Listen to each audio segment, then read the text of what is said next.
मसीह में सभी विश्वासी भाई बहनों को फिर एक बार जय मसीह की। और जिस विषय पर हम बात कर रहे हैं, दूसरा तीमुथी दूसरा अध्याय तीसरा वचन, और जिन हथियारों के बारे में भी हम बात कर रहे थे। अब तक हमने सत्य से कमर कसना और धार्मिकता की झिलम, और कल हमने सुसमाचार के मेल के सुसमाचार के जूतों के बारे में सीखा। आज हम अगले अस्त्र के ऊपर जाएंगे और उसको हम पढ़ेंगे इफिसियों की पत्री 6:16। और इन सब के साथ विश्वास की ढाल लेकर स्थिर रहो, जिससे तुम उस दुष्ट के सब जलते हुए तीरों को बुझा सको। ढाल, आज हम इसके बारे में बात करेंगे। और ये विश्वास की ढाल एकमात्र हथियार ऐसा है जिसे, या शस्त्र ऐसा है जिसे हमें बार बार इस्तेमाल करना होता है, क्योंकि जो सत्य से कमर कसना है वो बंधी हुई है, जो झिलम है वो पहना हुआ है, जूते हैं वो भी पहने हुए हैं, लेकिन ढाल जो है ये हमारे हाथ में है। और इस हाथ में होने के कारण शत्रु के हर हमले को हमें इस ढाल से रोकना होगा। शत्रु के हर चलते हुए तीरों को जो है हमें इस ढाल से उसके वार को रोकना है। इसलिए विश्वास की ढाल या विश्वास जो है, इसको हमें अच्छे से समझने की जरूरत है। कई बार हम लोग विश्वास इस शब्द को बहुत बार दोहराते हैं। कई बार समस्या के बीच में विश्वास करो, विश्वास से प्रार्थना करो, विश्वास करो प्रभु करेगा, ऐसे शब्द लोग इस्तेमाल करते हैं, लेकिन विश्वास है क्या, इसके बारे में उन्हें ज्यादा पता नहीं है। तो आज इस युद्ध के बारे में जब हम सीख रहे हैं और जब हम अस्त्र शस्त्रों के बारे में बात करें, तो आज हम विश्वास के बारे में थोड़ी सी बात सीखेंगे। और आज हम सबसे पहले सीखेंगे विश्वास क्या है, विश्वास की व्याख्या क्या है। तो इब्रानियों की पत्री उसका 11वां अध्याय उसका पहला वचन अगर हम पढ़ें, तो विश्वास की जो व्याख्या है, विश्वास का जो अर्थ है, वो वहां पर दिया गया है। अब विश्वास आशा की हुई वस्तुओं का निश्चय और अनदेखी वस्तुओं का प्रमाण है। जो हमने नहीं देखा, जो हमने नहीं देखा लेकिन वो है, इसका जो प्रमाण हमारे अंदर है, ये एहसास जो हमारे अंदर है, उस एहसास को ही हम कहेंगे हमारा विश्वास। इसे समझाने के लिए अगर हम एक उदाहरण को ले, कई बार अगर आप ऑटो में बैठने के लिए जाते हैं, अगर आप ऑटो की लाइन में खड़े हैं, आपका नंबर आता है, आप जब ऑटो में बैठते हैं तब आप ऑटो वाले को ये नहीं पूछते हैं कि आपको ऑटो चलाना आता है, आपके पास लाइसेंस है, आपके पास बैच है, आप सही सलामत हमें पहुंचाओगे क्या, ये आप नहीं पूछते। और ना ही वो आपसे पहले ही पूछता है कि अपना पर्स दिखाइए, आपके पास पैसे है या नहीं, ये सब वो नहीं पूछता। ये दोनों भी कार्य जो है, आपका ऑटो में बैठना और उसका ऑटो में उसके वो ऑटो चलाना और आपको जहाँ पहुंचाना है वहां पहुंचाना, ये सब विश्वास के स्तर पर होता है। मतलब जो देखा नहीं लेकिन है, ये जो प्रमाण आपके अंदर, ये जो एहसास आपके अंदर है, उसी को कहते हैं विश्वास।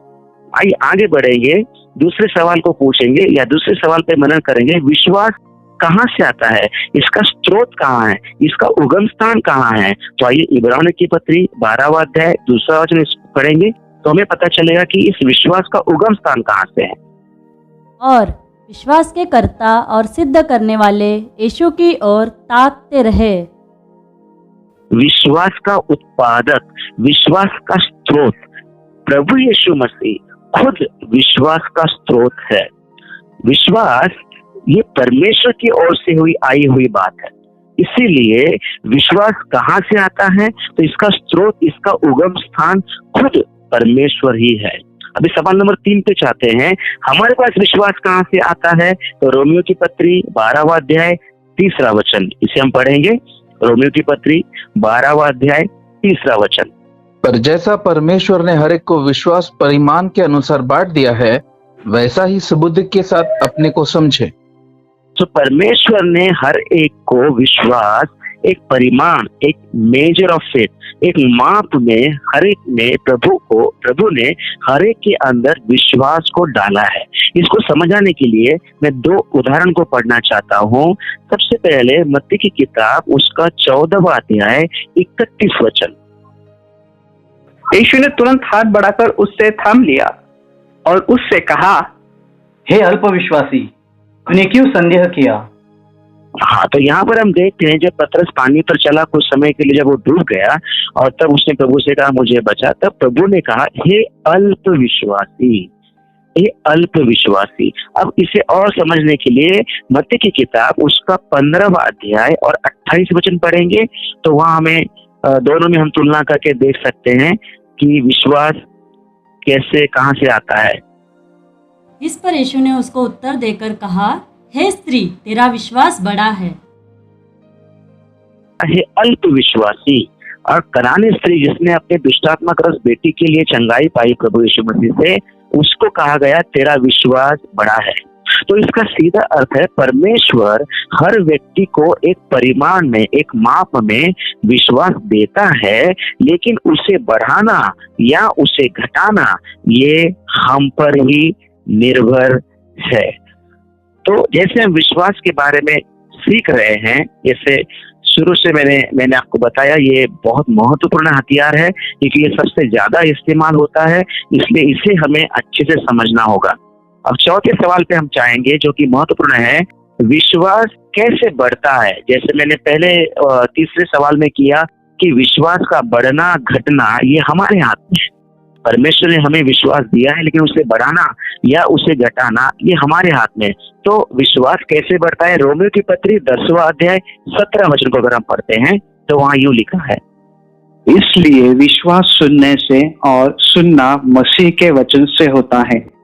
हाँ, कई बार इस वचन को लोग ये कहते हैं कि सुनने से विश्वास आता है, परमेश्वर के वचन को सुनने से विश्वास आता है, लेकिन मैं इसमें थोड़ी सी और आपको स्पष्टता से थोड़ा सा और समझाना चाहूंगा कि परमेश्वर का वचन सिर्फ सुनने से नहीं आता, क्योंकि सुनना ये तब साबित होता है जब आप वैसा कृति करते हैं।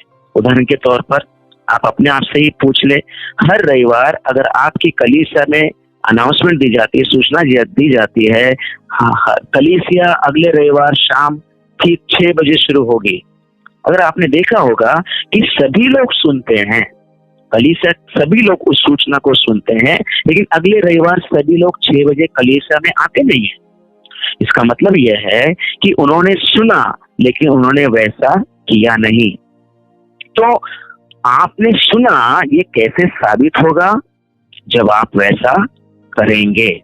तो विश्वास सुनने से और सुनना मसीह के वचन से, इसका सच में अर्थ यह है विश्वास सुनने से और जो सुना वैसा करने से विश्वास बढ़ता है।